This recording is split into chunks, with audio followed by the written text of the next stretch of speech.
내가 그 천국 리조트를 가게 된 건 터널에서의 악몽을 겪고 난 후였어. 아저씨가 말한 루트를 따라 얼마 지나지 않아 나타난 그곳은 리조트라 하기에는 규모나 시설 면에서 조금 부족함이 있는 그런 곳이었지. 처음에 들어설 때부터 왠지 모를 부조화가 느껴지긴 했지만 비성수기이고 한밤중이라서 적막해서 그런가 그렇게 생각했어. 조금 떨어진 계곡의 물소리가 바로 앞에서 들리는 듯한 곳이었어. 차를 세우고 아저씨와 입구에서 관리인 아저씨를 찾는데 공터 느티나무 아래에 웬 꼬마 여자애가 앉아있더라. 난 다가가서 너 지금 몇 시인데 여기서 뭐하냐? 이렇게 물어봤지. 자기는 아빠를 기다리고 있다고 했어.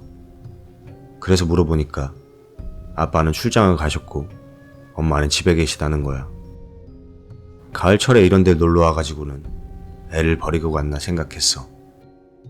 지금도 잠깐 생각나는 게 한 20년만 젊었으면 할 정도로 정말 예쁘장한 꼬맹이였었어.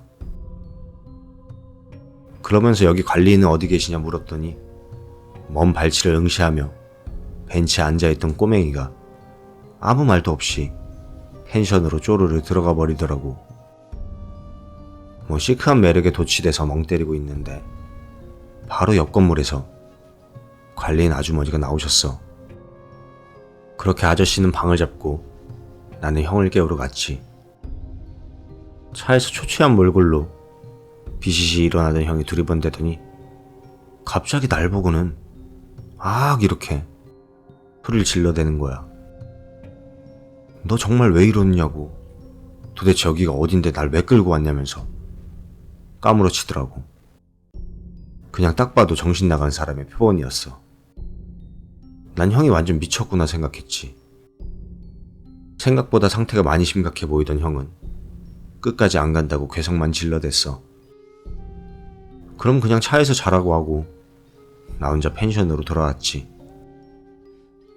혹시라도 내일 아침까지 저러고 있으면 병원을 데리고 가든지 해야겠다 생각하고 나 혼자 펜션으로 돌아갔어.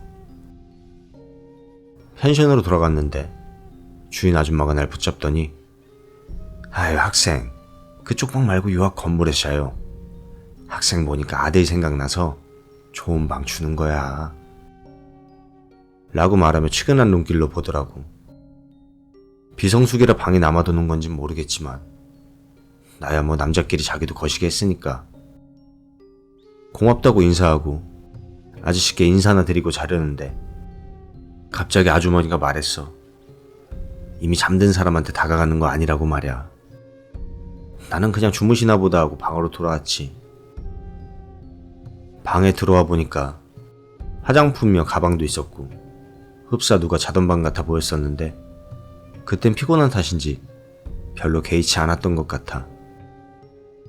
난 잠을 청했고 거의 잠들어갈 무렵 밖에서 천둥과 폭우가 쏟아지는 소리가 들리는 것 같았어.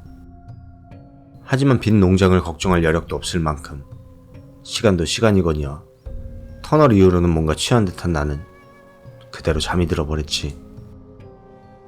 다음날 보니 비는 전혀 오지 않았었고 그렇게 그곳에서 난 단잠을 잤고 안타깝게도 그게 내가 기억하고 있는 리조트의 전부야. 하지만 형이 본 리조트는 많이 달랐고 다음날이 돼서야 난 뭔가 심각한 문제가 있음을 깨닫게 되었어. 정오가 돼서야 형을 깨우러 왔는데 지금 몇 시냐고 벌떡 일어나서 보니 웬걸 바닥에 흙먼지며 온갖 잡기들이 흐트러져 있는 게 말 그대로 폐가였던 거야. 밖을 뛰쳐나가 봤더니 사방에 폴리스 라인이 쳐져 있고 바닥은 온통 황토색 흙먼지뿐이었어. 그리고 곳곳에 부서진 건물들. 알고 보니 그곳은 강원도 수해제해 지역이었고 불법 시설 및 토지 확장으로 좁아졌던 계곡 폭우로 인해서 더욱더 큰 피해를 입은 곳이기도 했어.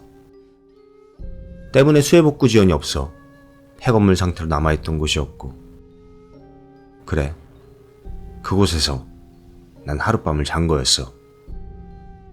이게 어떻게 된 일인지 정신을 수습할 겨를도 없이 형의 충격적인 말에 난 더욱 혼란스러웠지. 야, 너 임마 지금 좀 정신이 돌아왔냐? 너 때문에 내가 어제 얼마나 무서운지 알아? 너 임마 어제 장난 아니었어. 혼자 계속 중얼거리면서 날 이딴 데로 끌고 와서 자자고? 진짜 터널에서 미친 꼴 겪고 환장한 줄 알았는데 너까지 그러니까 차에서 뛰쳐내리고 싶더라고. 난 뭐라 할 말이 없었어. 지금 이 상황이 분명 꿈은 아닐 테니까. 그러다 문득 아저씨는 어디 가셨냐고 물으니까 퍼뜩 내리를 강타하는 한 가지가 기억이 났어. 분명 아저씨는 어제 우리랑 밥을 먹고 건초 갖다 놓는다고 먼저 들어가셨다는 것이었어. 그래, 애초에 아저씨는 계시지도 않았던 거야. 난 어제 왜 그 사실을 망각하고 있었던 거지? 문득 간밤에 꼬맹이가 달려갔던 그쪽, 아저씨가 주무시던 펜션을 가봤더니 거긴 휑한 낭떠러지였었어. 그 아린 퍼런 계곡물만 보였고 이미 예전에 급류에 깎여나간 곳이었지. 난 도대체 어제 누구와 얘기를 나눈 것이며 그저 환상들을 본 것인가? 형의 말로는 터널 이후로 눈빛부터 이상해졌다고 하더라고. 흡사 귀신 들린 마냥. 평생 귀신 따위는 일하며 살아온 나에게 적잖은 충격이었어. 하지만 그게 끝은 아니었지. 어느 날인가 소똥 좀 치우다 점심 먹고 낮잠 좀 자려고 했을 때였어. 방에 누워있다가 머리맡에 있는 달력을 봤거든. 난 처음에 그 달력이 누워서 편히 버리고 엿다 달아났나 생각했었지. 근데 치마도 들춰보고 싶은 게 남자의 욕구라고 무심결에 달력을 들쳤는데 거기에는 흡사 누가 교묘히 가린 것처럼 누런색 피얼룩이 있었어. 전에 봤던 낙서들이랑 같이 이곳은 저주받았다. 살고 싶으면 이 농장을 떠나라. 이런 낙서들이 써 있었던 거야. 그러면서 형에게 소에게 발표죽게 된 최씨 아저씨 얘기를 들었지. 당연히 이 방에선 최씨 아저씨가 묵었을 것이며 그 아저씨가 쓴 것이라 장담할 순 없지만 그 낙서는 분명 나에게, 아니 이 방에 묵을 누구에게 보내는 경고 메시지였었던 것 같아. 이후로도 농장 길바닥까지 피까지 뿜어져 나오는 꿈을 꾸질 않나.